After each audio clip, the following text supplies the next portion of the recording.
Hi friends and followers, Mark DeNome here. Welcome to my first video blog since starting social advocacy work full-time. I've had a unique social experience in my 33 years, from growing up in the land of coal and steel to serving as a medic and rescue technician in racially charged Baltimore, to striving to improve the male-dominated industry of national security and emergency management. With this first video blog, I'd like to share with you about a major impediment to social cohesion, and that is our viewpoints on love, hate, and the idea of tough love. So happy Valentine's Day, or as my dad used to say, happy Valentine's. My dad was a skilled competitor. He taught me about how and when to use my competitiveness, which has served me well. All the bar games, board games, and card games we used to play, he would never let me win, even when I was very young. Because of this, I believe I avoided some of the traps of holding false sense of greater worth, at least until I started to best him in our competitions. It also taught me to mark my achievement by more than winning. It taught me to play to be my best self instead of the unhealthy habit of comparing myself to others. As a result, I tend to identify with those who are bothered about certain newer practices working with children, like when scoring is removed from youth sports and the like. People deserve recognition for their participation in competitions, yet it's important for those who excel at something to be recognized for their strengths. The other way I learned tough love was from my mom, who instilled in me discipline in my chores and in my schoolwork, and by keeping me involved in sports and not quitting once I had started a season. The importance of this idea of tough love becomes important later in life when we're facing patients who are dying, or the death of our family members, or facing rejection in work or in personal relationships. Love alone does not empower a person with the tools for resistance, resilience, and recovery. We must be tender but teaching skills for coping, as well as basic skills in the outdoors, basic house and vehicle repairs, and basic self-defense. However, the idea of sink or swim is full of risk, and it's for people who don't care if others sink. The world can be tough, and we all deal with a lot sometimes, and we rarely know when to be easy on each other, so it's best to always proceed with care. If that's not the type of person you are, that's fine. However, there are a couple things that aren't fine about tough love. 3 cautions I have about tough love are: first, an inability to show remorse at accidentally offending somebody. This is a violation of basic courtesy and a sign of disrespect. Second, denying or minimizing the pain of others, known as gaslighting, is another sign of disrespect.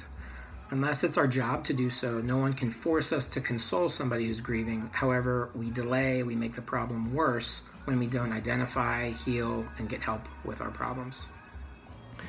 We all face moments of grief, and we owe it to each other the opportunity to accept and work through that grief.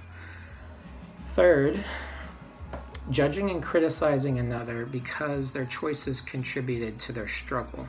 This is known as victim blaming, and it's assault, it's a crime, and we face liability for damages, so I try to be particularly cautious about this one. When we see somebody suffering, it's convenient to think we're better than a person, and by thinking that, we would be wrong.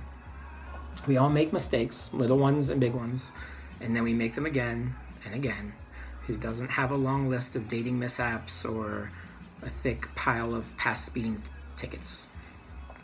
We don't make mistakes on purpose, and we are all exceptionally hard on ourselves without the judgment of others, so I try to be easy on others.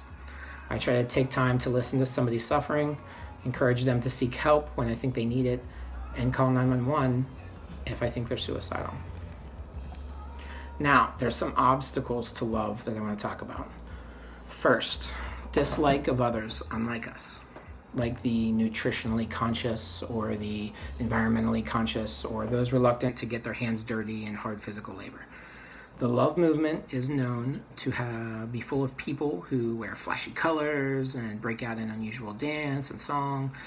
I try to remember these are coping methods used by those acutely aware of the immense hate in the world, and these methods provide an outlet for grief and a sense of community and a way of making others feel safe.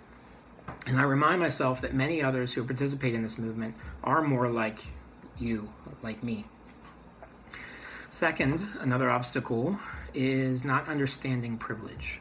Instead of generalizing and projecting our own situations on others, I try to remember that we all have implicit biases, and these biases make success easier for people who look like me.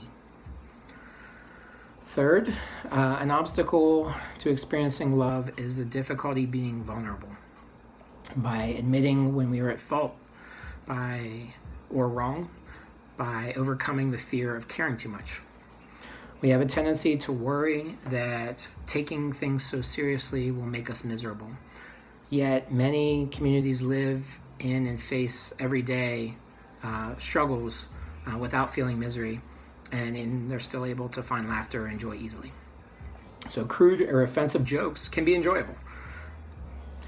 It's important that they be carefully associated with an acknowledgement that issues are still very serious, and cautions must be taken to ensure the audience of the joke is open to that offensive humor in the first place.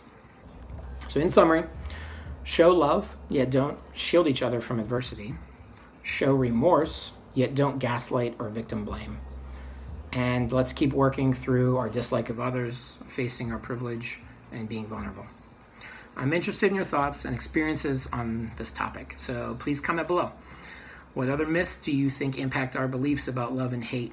What are other obstacles that prevent us from acting with courtesy, kindness, and empathy? Thank you. If you enjoyed that post and would like to see more, please head over to www.whoismarkdenome.com or follow this guy on Instagram, Facebook, and Twitter. Every moment of every day, we are leaving an impression of ourselves on this earth and on each other. This is me giving you my best self I want to be, my best Mark. What does your mark look like?